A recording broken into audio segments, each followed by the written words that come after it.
my name is Jack Wagner, and today we're going to be reading through Jesus' arrest and crucifixion, starting at John chapter 18, verse 28, and going through John chapter 19, verse 37.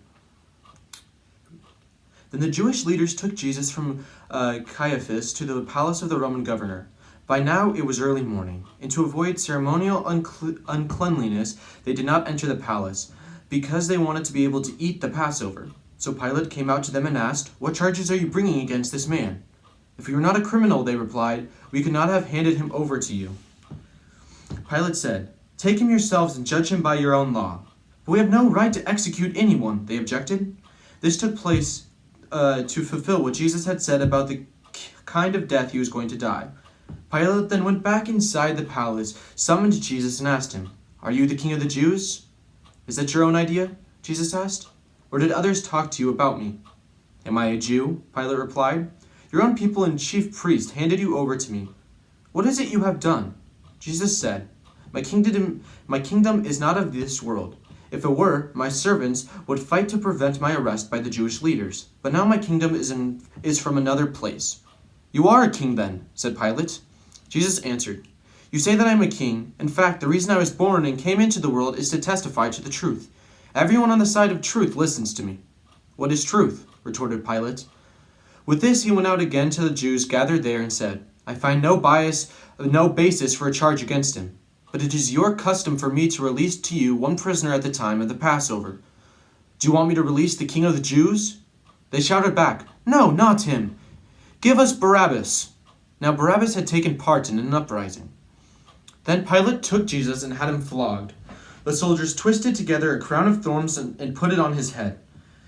They clothed him in a purple robe and went up to him again and sang, "Hail, King of the Jews!" And they slapped him in the face. Once more Pilate came out and said to the Jews gathered there, "Look, I am bringing him out to you to let you know that I find no basis for a charge against him." When Jesus came out wearing the crown of thorns and the purple robe, Pilate said to them, "Here is the man."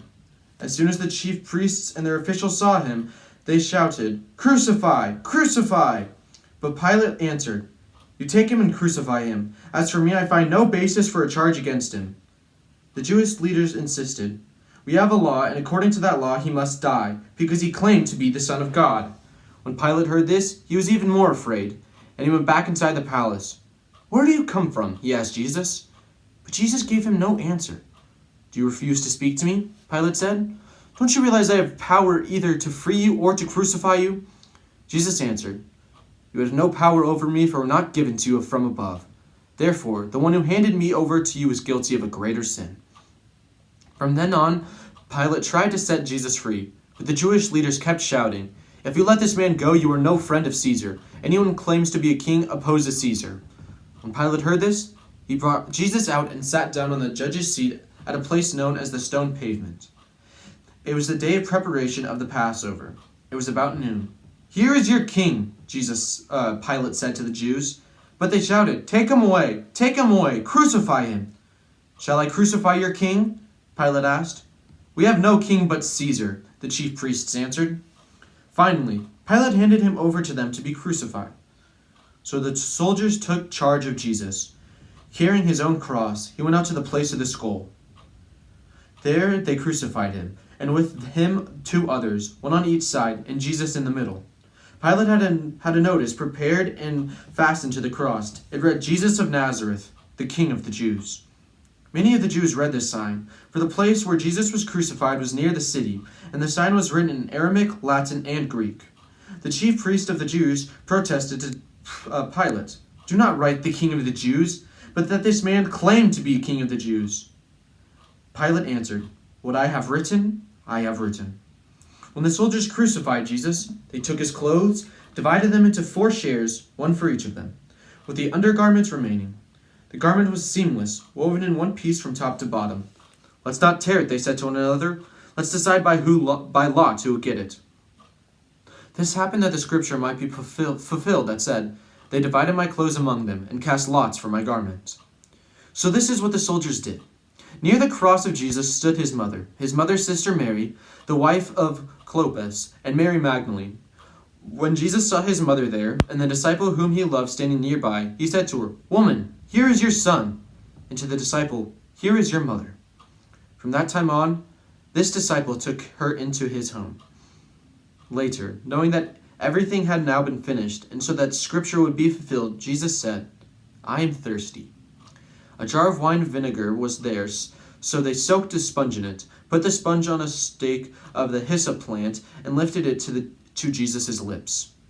When he had received the drink, Jesus said, "It is finished." With that, he bowed his head and gave up his spirit. Now it was the day of preparation, and the next day was to be a special Sabbath. Because the Jewish leaders did not want the bodies left on the crosses during the Sabbath, they asked Pilate to have the legs broken and the bodies taken down. The soldiers therefore came and broke the legs of the first man who had been crucified with Jesus, and then those of the other. But then they came to Jesus and found that he was already dead. They did not break his legs. Instead, one of the soldiers pierced Jesus' side with a spear, bringing a sudden flow of blood and water. The man who saw it has given testimony, and his testimony is true. He knows that he tells the truth. These things happened so that the Scripture would be fulfilled. Not one of his bones will be broken. And as in another Scripture says, they will look on the one they have pierced. Historically, it took about 3 hours for Jesus to die on the cross. Now I would like you to take some time today to put down electronics, to go out by your own and just lose all distractions. And just think about how you would feel if you had to go 3 hours in your life without somebody that you truly cared about the most important person in your life. Or about how you'd have to spend just even 1 hour without Jesus in your life, and how dark those times must have been. Thank you.